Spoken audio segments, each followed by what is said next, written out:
नमस्कार, मैं हूं आपके साथ विभा उपाध्याय और सुबह के 10 बजने वाले हैं और ये वक्त है अपना बिहार का। बुलेटिन में बात करेंगे एक ऐसी साजिश की आहट की जिसके तार सिकंदराबाद टू दरभंगा की ओर इशारा कर रहे हैं।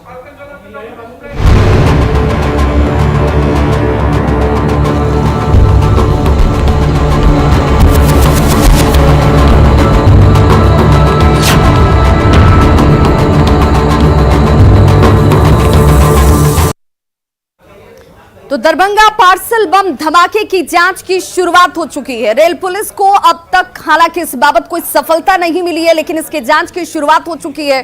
फॉरेंसिक की टीम अब तक यहां हालांकि नहीं पहुंच पाई है। मोहम्मद सुफियान के बारे में जानकारी जुटाने की कोशिश लगातार जारी है कि आखिर ये शख्स मोहम्मद सुफियान है कौन।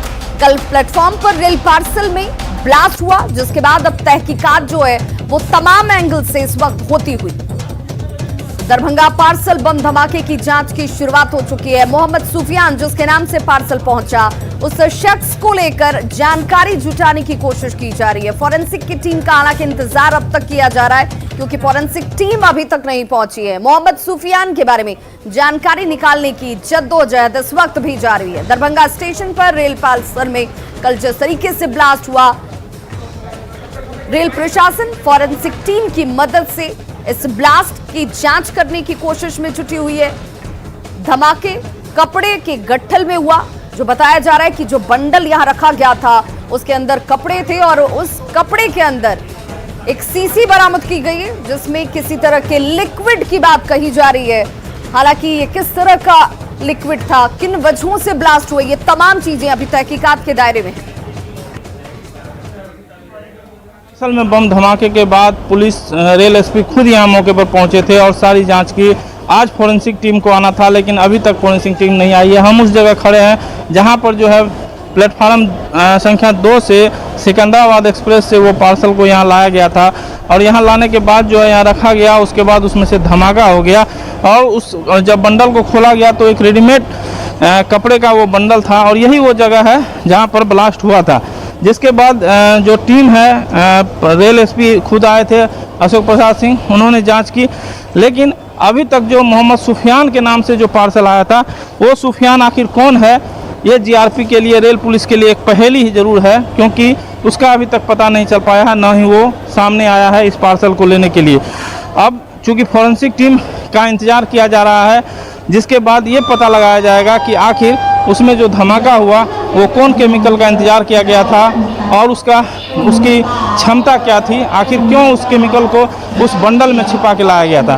तो अभी जांच अभी बाकी है और जो चीज़ सामने आएगी उसको देखने वाली बात होगी। विपिन कुमार, न्यूज़ 18 दरभंगा।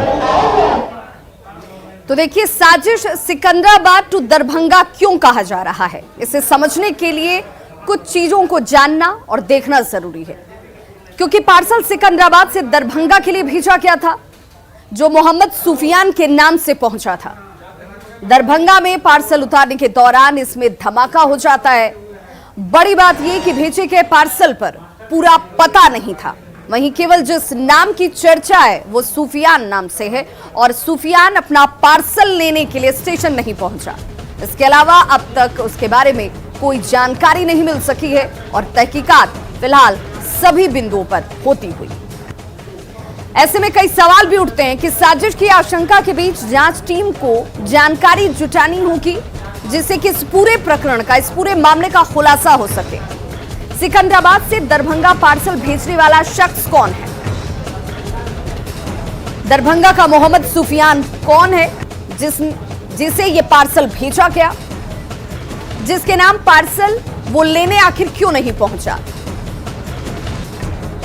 नाम, पता सब गायब करने के पीछे साजिश तो नहीं है? कपड़े के अंदर शीशी में लिक्विड के पीछे का खेल आखिर क्या है? ये सब कुछ सवालों के दायरे में जांच टीम को ये तमाम जानकारियां भी जुटानी बाकी है। और सहयोगी विपिन हमारे साथ इस वक्त ज्यादा जानकारी के साथ फोन लाइन पर जुड़ गए हैं। विपिन, सबसे बड़ी चुनौती यही कि आखिर ये मोहम्मद सुफियान कौन है, इसका ताल्लुक कैसे है, ये शख्स क्या दरभंगा से ही है या फिर ये पार्सल यहां से कहीं और भी जाना था?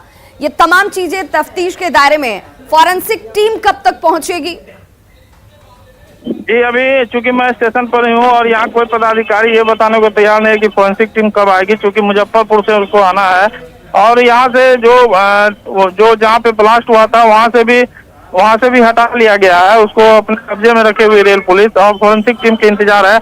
लेकिन मोहम्मद सुफियान आखिर कौन है, इसके पीछे अभी तक पुलिस जांच कर रही है, लेकिन जवाब देने को तैयार नहीं है। और न ही मोहम्मद सुफियान दरभंगा का है या दरभंगा के बाहर का है, ये भी पुलिस को पता नहीं है। लेकिन मोहम्मद सुफियान खुद से भी सामने नहीं आया है, तो ऐसे में मोहम्मद सुफियान एक जरूर कहीं ना कहीं जो है एक संदेह पैदा करता है मोहम्मद सुफियान के नाम से कि आखिर मोहम्मद सुफियान कौन है। और सिकंदराबाद से भी अभी तक कोई रिपोर्ट नहीं आया कि आखिर वो वहां से विपिन, सवाल तो तब भी उठेंगे कि क्या इस तरीके से बिना भेजने वाले के पता के और ना ही जिसे ये पहुंचाया जाना है उसके पूरे पता के पार्सल्स भेजे जाते हैं, ट्रेनों का इस्तेमाल किया जाता है। एक बड़ी लैप्सेस, एक बड़ी लापरवाही साफ नजर आती है। जी, चूंकि कल से लेके आज तक पुलिस ये नहीं पता लगा पाई कि आखिर सिकंदराबाद से किसने इसे भेजा। यदि वहाँ भी जो डिटेक्ट हो गया रहता कि वो सिकंदराबाद से भेजने वाला शख्स कौन है, तो वहाँ से भी पता लग सकता था। लेकिन अभी तक पुलिस अंधेरे में कहे तो हाथ पार मार रही है। लेकिन यहाँ चूंकि बड़े पदाधिकारी नहीं बैठते हैं, रेल एसपी मुजफ्फरपुर में बैठते हैं, डीएसपी समस्तीपुर में बैठते हैं, तो ऐसे में यहाँ से कोई भी पदाधिकारी बताने को तैयार नहीं है। चलिए, बहुत बहुत शुक्रिया विपिन इस तमाम जानकारी के लिए। और अब बात बाढ़ की, जिसका पानी तो उतर गया है लेकिन अपने पीछे बर्बादी के निशान छोड़ता जा रहा है।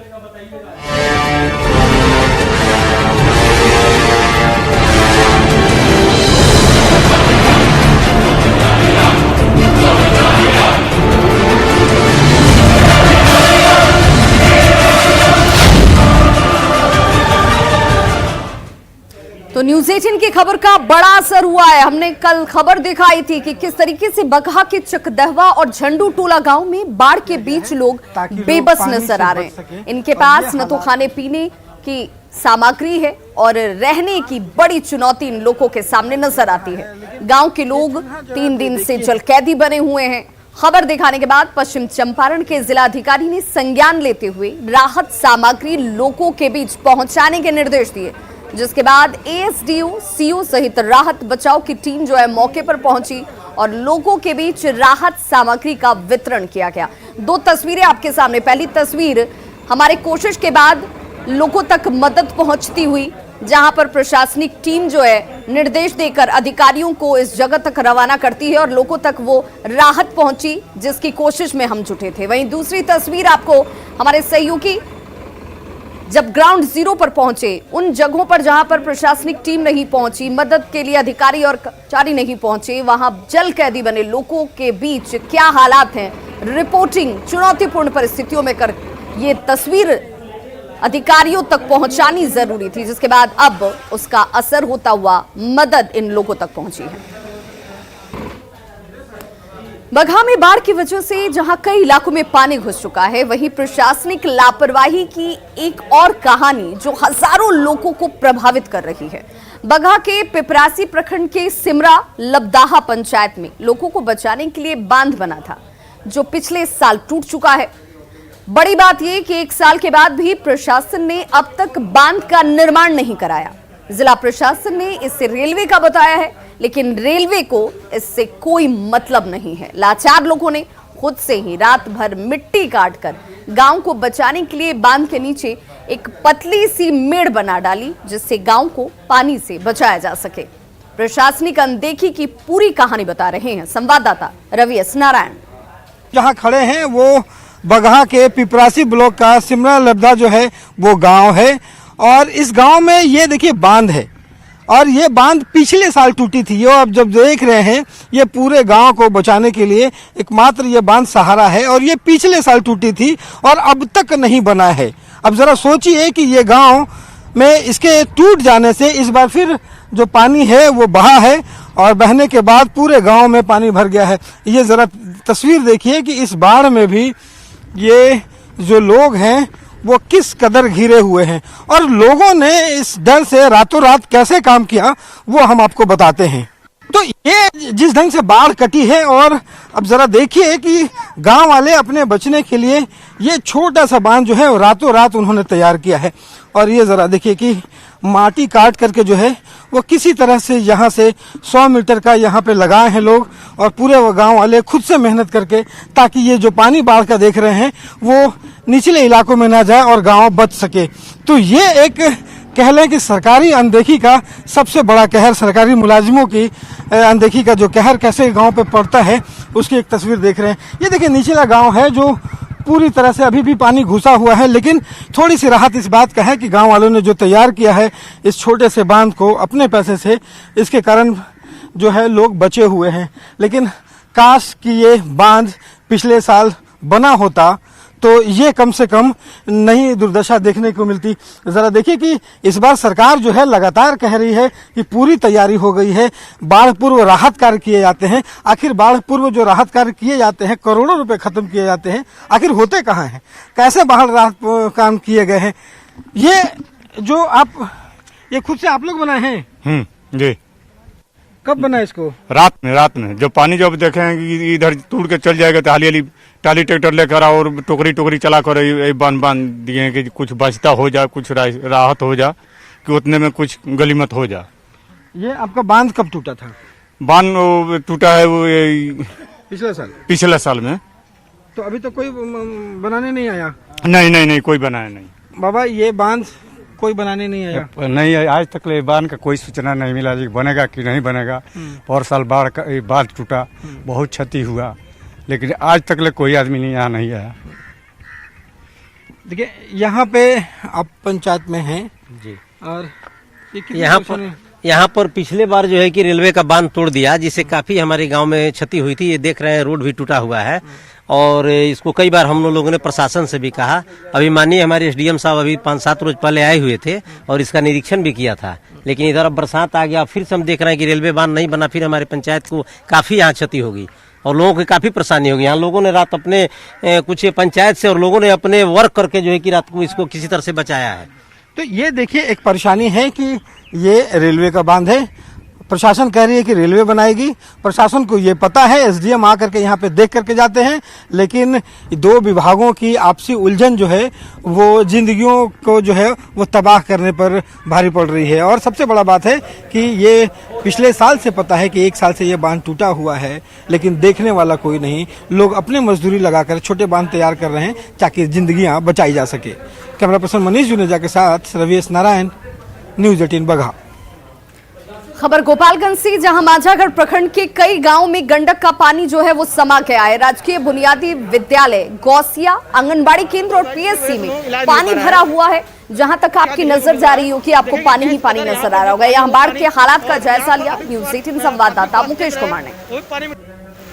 हम आप पहुंचे हैं माझागढ़ प्रखंड के गौसिया में, और अभी आप देखेंगे कि ये गौसिया का सरकारी बुनियादी विद्यालय है और ये पूरी तरह से पानी में डूब गया है। कई फीट पानी बह रहा है स्कूल में, और इसके जस्ट बगल में आप देखेंगे आंगनबाड़ी केंद्र है और वो भी पूरी तरह से पानी में डूबा हुआ है। और गोपालगंज में जो गंडक का जलस्तर लगातार बढ़ रहा है, वाल्मीकि नगर बराज से करीब 4,12,000 क्यूसेक पानी छोड़ा गया था और उसका साइड इफेक्ट यहाँ देखने को मिल रहा है। देखिए कैस कदर यहाँ पर जो पानी वो पानी भर रही है।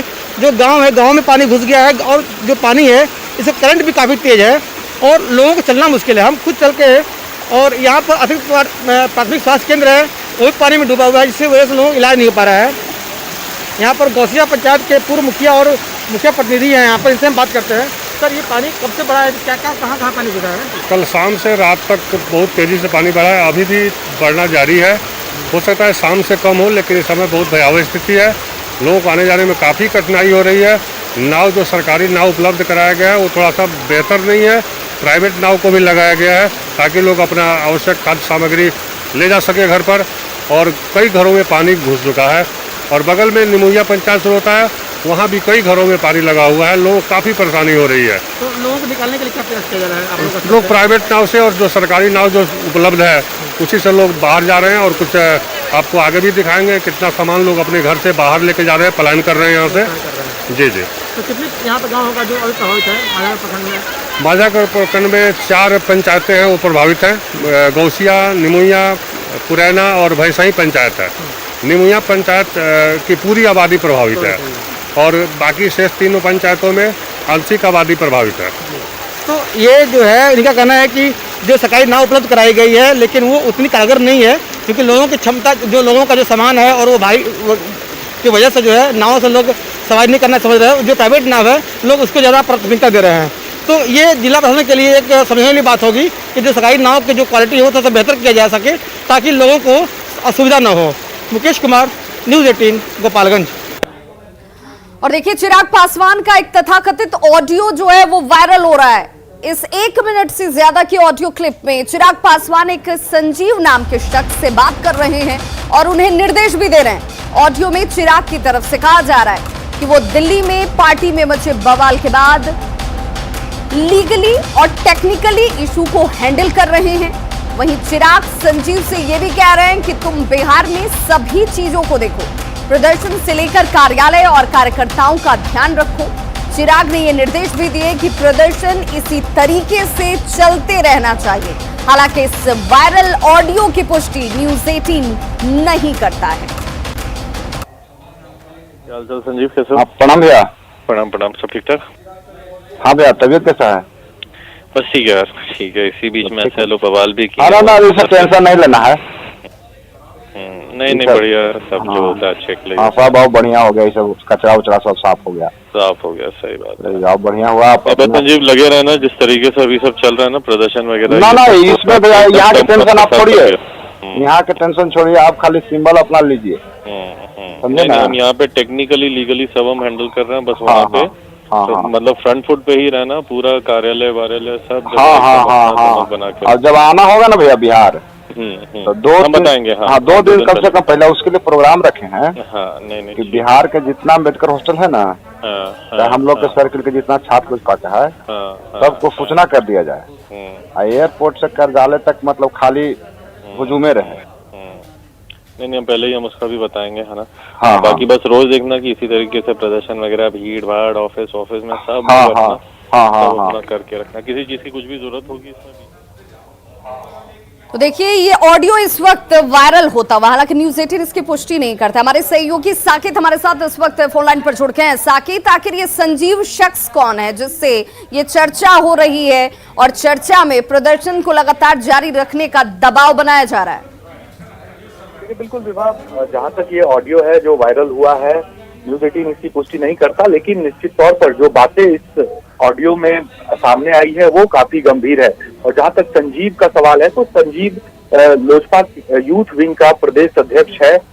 चूंकि जब कमेटी भंग हुई थी उससे पहले वो यूथ विंग के अध्यक्ष थे। फिलहाल ये कमेटी भंग है, यानी कि इनको अभी हम पूर्व यूथ विंग के अध्यक्ष के तौर पर बता सकते हैं। तो संजीव से ये बातचीत जो वायरल हुई है, कहा जा रहा है चिराग पासवान ने फोन करके उनसे बात की है और जिस तरह से बताया गया है कि जो स्थिति लोजपा के अंदर बनी हुई है, जिस तरह से सत्ता का संघर्ष चल रहा है लोजपा के अंदर, उसे लेकर इस ऑडियो में बात हुई है। और सबसे गंभीर बात यह है कि इसमें जो चिराग पासवान संजीव को बता रहे हैं कि आप इसी तरह से भीड़ भाड़ पार्टी कार्यालय में लगाए रहे, प्रदर्शन जारी रहे।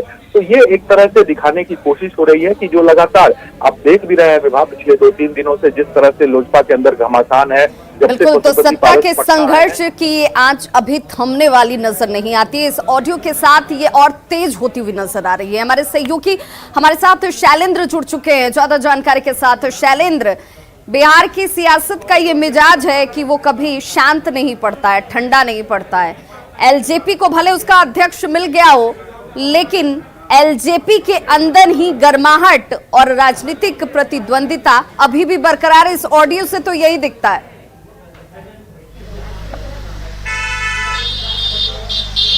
बिल्कुल, देखिए जाहिर सी बात है कि जो लड़ाई घर के अंदर थी वो पार्टी ऑफिस तक और पार्टी ऑफिस के बाद अब सड़क पर साफ तौर पर दिखाई पड़ रही है। और चिराग पासवान का काम करने का तरीका कुछ इसी तरीके से रहा है। कुछ दिन पहले उनका एक वीडियो भी वायरल हुआ था जिस वीडियो में वो अपने बाल संवारते नजर आ रहे थे अपने पिता की तस्वीर के आगे। और अब ये दूसरा ऑडियो वायरल हो रहा है जो जिस ऑडियो में अपने समर्थकों को वो कह रहे हैं कि आप जाइए, प्रदर्शन कीजिए, धरना दीजिए, भीड़ भाड़ लगाए रखिए। मतलब साफ है कि चिराग पासवान अपने लोगों को इकट्ठा कर रहे हैं, अपने लोगों को कह रहे हैं कि आप एकजुट रहिए और प्रदर्शन कीजिए, विरोध कीजिए। इस वक्त हम लोजपा कार्यालय के बाहर मौजूद हैं और हमारे साथ कुछ लोग भी यहाँ पर नेता जो पार्टी के वो लोग मौजूद हैं।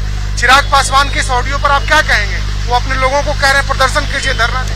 पशुपति पारस के साथ पूरा बिहार एकदम खड़ा है। हमारे नेता बिहार के, भारत के पशुपति कुमार पारस जी हैं। हमारे सारे पासवान समाज उनसे मिलने के लिए 1 सेकंड में मिलते हैं। वो चाहे 12 बजे रात हो, गेट खटखटाने की जरूरत। चिराग पासवान अपने जो नेता है उनको कह रहे हैं कि आप जाइए धरना प्रदर्शन कीजिए। नहीं, ये देखिए प्रजातंत्र में इसकी कोई जगह नहीं है। ऑकरेंस करके आप लोगों को मोबिलाइज नहीं कर सकते। आज क्या जरूरत है कि जिस पार्टी में वो आकर पार्टी का हेड बन के बैठे रहते थे, आज उसी जगह पर उनको आज प्रदर्शन करने की बिल्कुल। और ये सवाल इस वक्त बिहार में एलजेपी ही सवाल के तौर पर उठा रही है। बहुत बहुत शुक्रिया शैलेंद्र आपका। तो देखिए, चिराग पासवान के वायरल कथित ऑडियो पर अब प्रतिक्रियाएं सामने आने लगी हैं। एलजेपी के पूर्व महासचिव केशव सिंह ने क्या कुछ कहा है, जरा सुनते हैं। से ही कह रहा हूं कि चिराग पासवान को लोकतंत्र में विश्वास नहीं रहा है। हमेशा वो अपराध तंत्र पर विश्वास किए हैं। वो लोकसभा जमुई का चुनाव जीतने के लिए नक्सलपंथ से अपना समर्थन लिए। ठीक उसी प्रकार से जब हम 3 दिसंबर को 2020 को पार्टी के आंतरिक लोकतंत्र का मामला उठाए थे, तो हमको अपने सिपासलार से धमकी दिलाने का काम किए, जो किशनगंज नगर थाना कांड संख्या दर्ज है। ठीक उसी तरह से आज जब पार्टी में लोगों ने इस ढंग का सारी गतिविधियां हुआ है, तो इस पर भी अपने लोगों को कह रहे हैं कि पार्टी ऑफिस पर हंगामा करो, बैनर फाड़ो, पोस्टर फाड़ो और असामाजिक कार्य करने के लिए उसका रहे हैं। तो खबरों का सिलसिला लगातार जारी है। आप देखते रहिए न्यूज़ 18 बिहार झारखंड।